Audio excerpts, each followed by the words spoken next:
Hey guys, this is Solution Podfic, and today we're going to be reading A Golden Child Painted Red by Ezra129799.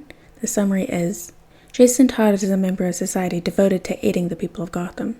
He runs countless charities. He funds plenty of homeless shelters. He helps set up tutors for vulnerable children so that they can have a chance in life. He helps get crime off the streets of Gotham in a violentless way.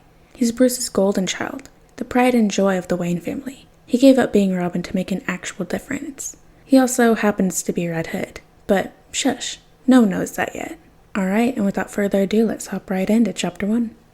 Sat here in a metallic box that the Justice League called their interrogation room, Jason decided to think about how he got here. Bruce always said he would have gotten into crime if he hadn't been scooped up off the streets, but apparently it didn't matter. Jason was destined for crime. He was called to it. Like Moana was called to the sea, Jason was called to the crime-ridden streets of Gotham. Dick. Don't get him wrong. Dick loved all of his brothers. However, there was a tinge of jealousy with how Bruce's eyes would light with fierce pride when talking about Jason, a look of supportiveness that Dick himself had never once received from his father.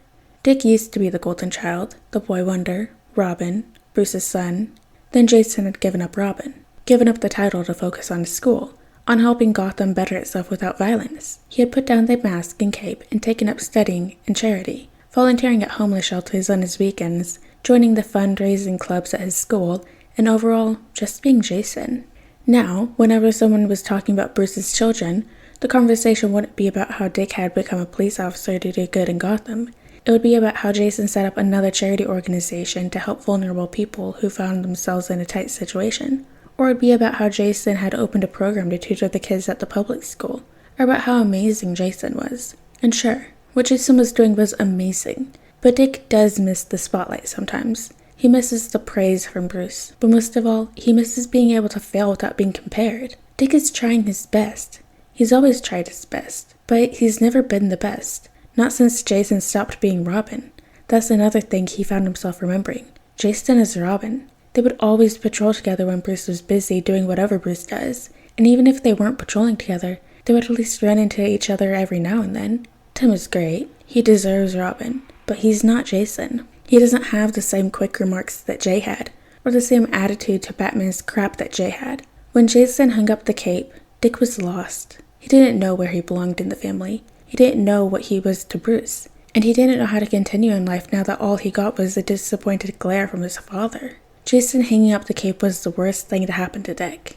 Bruce. Bruce considered himself both lucky and a good dad. He managed to take a boy so insistent that some crimes warranted death and turned him into the man he was today. A man with genuine love and hope for the city of Gotham and her people. A man willing to put effort into making a difference to the lives of the normal people without violence. Bruce also had many great children, but none as amazing as Jason. All his children were excellent. Dick, Tim, Barbara. They were all functioning members of society, but none of them went to the lengths that Jason did to make the world a better place. Bruce had been upset when he had told Bea that he didn't want to be Robin anymore, but once he explained his reasoning, Bruce started to understand where his son was coming from. We are barely making a difference. If we want to stop crime, we have to stop people from being desperate. The crime lords and gang leaders won't have anyone working for them if there are safer jobs available. If people could get access to these jobs, there would be less crime.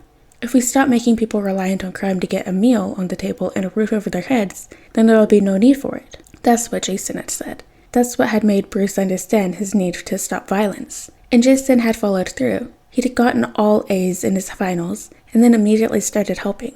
And where Bruce had failed to help the people of Gotham City, Jason delivered. He was devoted to helping the people of Gotham better their lives. And he was right. Crime had decreased. Gangs were starting to find it more difficult to find people to work for them, and petty crimes had drastically decreased. It took a while, but Jason had made more of an impact than all of the family combined. Overall, Bruce was proud of all of his children, just especially proud of Jason. It was people like Jason that had Bruce questioning how individuals like this new Red Hood could exist. How can people so vile and people so angelic coexist? Bruce didn't know who this Red Hood was, but never has he ever wanted to show someone how wrong their methodology was. How can someone see the example Jason set and choose to deal with a crime like that? Like the brutal murders committed by this up-and-coming crime lord.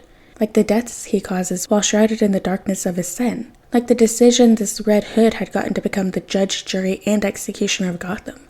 The idea that someone like this exists makes Bruce sick to his stomach. As far as he knows, the Red Hood doesn't have any clear insanity or mental disorders which might make the blood smothering the city more excusable.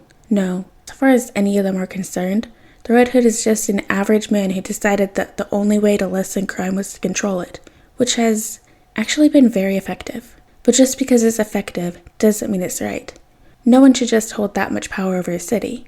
No one should be able to decide who lives and dies. No one should get to decide that someone won't change in the future. No one. And this Red Hood is no different. The only problem is that Bruce can't find who the Red Hood is. There is no trace of him anywhere.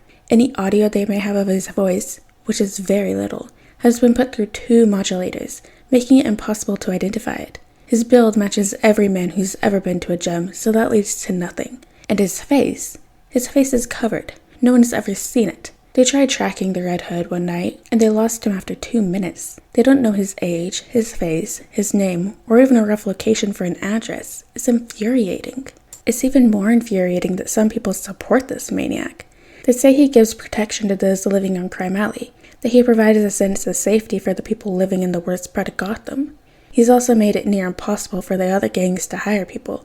Not only has Jason dragged the number of people willing to be part of the gang or drug trade down by huge amounts, but now this Red Hood guy has started paying more than double than what any other person will pay for people to become loyal to him. According to some of the people that Batman has interrogated, the Red Hood has healthcare plans for his employees, which extends to their families. He also apparently hands out extra money to people with children so that they can send their kids to school with actual supplies. And according to some sources, he's got people renovating old apartments which were up for sale and rents them out for dirt cheap to some of his workers. Dick. Dick doesn't really know what to make of this Red Hood guy. He knows the man is dangerous, but also trying to help, and that's all he needs to know. Dick doesn't mean to be rude, but recently he can't help wishing that Jay had decided to help the city the same way the Red Hood guy decided to. It would have made Dick look much more impressive to Bruce, but that's just his selfish side coming out.